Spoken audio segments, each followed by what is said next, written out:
I'm coming across quite a few people that are rehabbing their knee, preparing for knee replacement, or just in general need to strengthen their knees. In conversation with one of my patients, he mentioned these little sliders. And I've used them in the past and haven't had an appreciation for their value. But the reality is I love the wooden rotational discs. So we can use these much like those rotational discs. And there's also an element of the slide board, which I'm a big fan of. So I put together a little sequence that is primarily focused on only one leg moving and the other one stabilizing. All right, so I use the high 6-pack. The reason that I chose these, and I don't think there's much difference between any of them, is that this is a 9-inch disc. Now, I'm on a wooden floor. I put the foam part down, and I am on the clear and glidey side. Now, if you're doing it on carpeting, then you put the smooth side down. Okay, we're gonna start with our right foot on top of the slide. And you only bend your standing leg, in this case, my left, as deeply as is comfortable, all right? So we're gonna do a few things with the right foot on the slider, and then we'll change and do it on the left side. All right, so did you notice my foot, both feet actually forward, and I'm pressing my foot away from my midline, bending my left knee, making sure that your left kneecap is directed over your second and third toe. Now turn your foot out, right? So I'm getting deep hip rotation and I'm pushing out and letting it glide back in. Push out. And I use my lower abs to bring my legs in. Okay, so I'm using all of my essentials, hollowing my abs, lifting my torso, floating my head, relaxing my back, and my chest opens and my shoulders fall into place. Right, let's repeat that on our left leg. Okay, push the foot away, hollow your abs to bring it in. And as you're doing this, we are targeting our lateral plane. So it goes from the outside of our foot, outside of our calf, thigh, hip, goes into our lumbar region, goes up around our shoulder blade, to the side of our neck also. Right, and keep checking in with your essentials. So you're pushing out, using this area, then hollow your abs to bring your leg back in and straighten your right leg. We're going to do the same thing with our foot turned out. So we're getting external rotation. And hollow your abs to straighten your legs. So it's very important that your foot and your hip are nicely aligned to help your knee be organized and healthy and pain-free. And I'm going to repeat, you only bend your knee as much as you can, still avoiding pain. So just that kind of movement, that's fine. All right, so now we're going to switch. And we're going to cross our foot over our midline, out and back. So we're making a half circle, keeping our left leg straight. So moving our leg medially, slightly out, back and medially. We're getting our hip moving in a medial, forward and backward plane. Good, and we're getting a lot of work happening on the stationary leg. All right, we're going to switch and move forward, out and back. Notice that being stable on this right leg is an important part of the exercise. And if your balance is challenged, hang on to something. Okay, focus on the inside of your thighs and legs for your medial plane. Goes all the way up your front and up your spine. It brings your limbs towards your midline. Okay, the next one is forward and backward movement. Okay, so you're just going to glide forward again. You only bend your knee as deeply as is comfortable and then glide back. Now, it's okay to go up on the ball of your foot when your leg goes back, but try to keep your heel on the slider. That's going to help lengthen your Achilles, organizing your movement forward and backwards.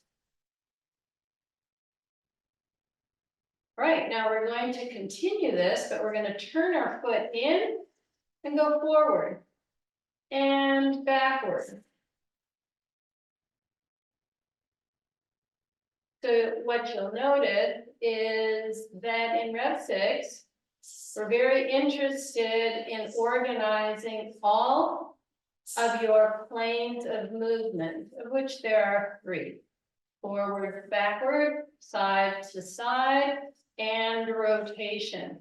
Right, now turn your foot out and do the same thing. Now, just remember it's okay if you don't have much knee movement. So if you have to do just forward and backward without any knee bend, that's okay. Just don't go too far forward or too far backward. Okay, we're going to switch and glide forward and backward. Remember, we are looking to keep the heel on the glider if possible. And you can bend your knee when you go back and bend your knee when you go forward. Okay, we're going to do it with our foot turned in.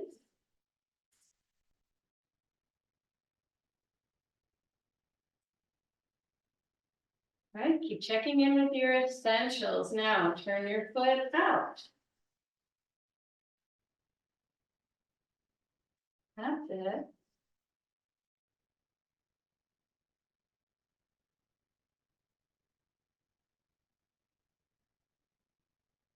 Okay, so the next one is the rotational plane. So far we've done the lateral and medial planes. We've done forward and backward. Now we're doing rotation. All right, so turn your foot in and out, keeping your legs straight. All right, you're using your foot to turn your knee and your hip in and out. And you can take it out further if you want. Okay, you can also move it forward, so you're going to get different planes or different locations in your hip socket doing this. And you can go back as well, turning it in and out. So let's switch sides. And turn your foot in and out. I love the way this feels. You can really feel the movement in your foot, ankles, knees, and hip. And let's take it out a little further. So find what is in your comfort zone and know that over time, what's comfortable is going to change. You're going to have more diversity in comfortable ranges of motion. All right, so I've got my disc now ahead of my foot and back, behind my standing foot. Keep your hips level and hips pointing straight ahead. All right. Next one is we're going to circle clockwise. Let's do 4 clockwise and then 4 counterclockwise. And switch and clockwise. Okay, notice the nice, precise movement in your hips. So you can tell if you're making a nice circle or if you're actually making more of an ellipsis. So we want to have precise control over our lower limbs so that we can make a nice circle. All right, now, next thing we're gonna do is figure 8. Actually a sideways figure 8. So your foot, your toes lead your foot movement. Okay, now again, we want precision. Now you can reverse it, leading with your heel. Now, this is also an exercise that's used in brain rehab. You can actually add your arm to match up with your leg. Let's switch sides. Figure 8, leading with our toes.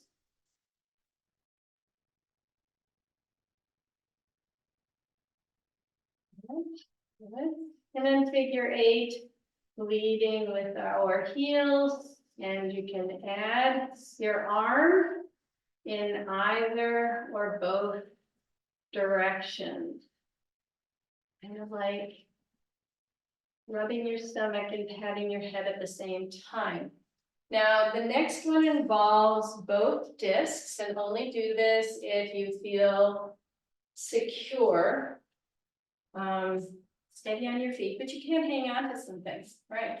So you're going to get into a little bitty squat, making sure that your knees are directly over your ankles. Now we're going to initiate the movement with our feet. So our feet turn our whole body to the right. Keep going, keep going, keep going. Then twist our feet.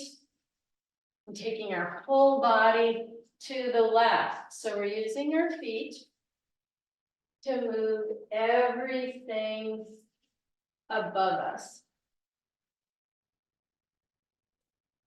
Now, we're going to do the same thing, but we're going to initiate it with our knees.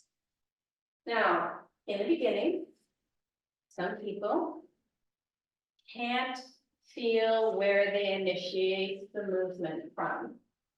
Don't get discouraged, just keep trying it, and if all you can do is initiate it from your whole limb, you're still getting benefits.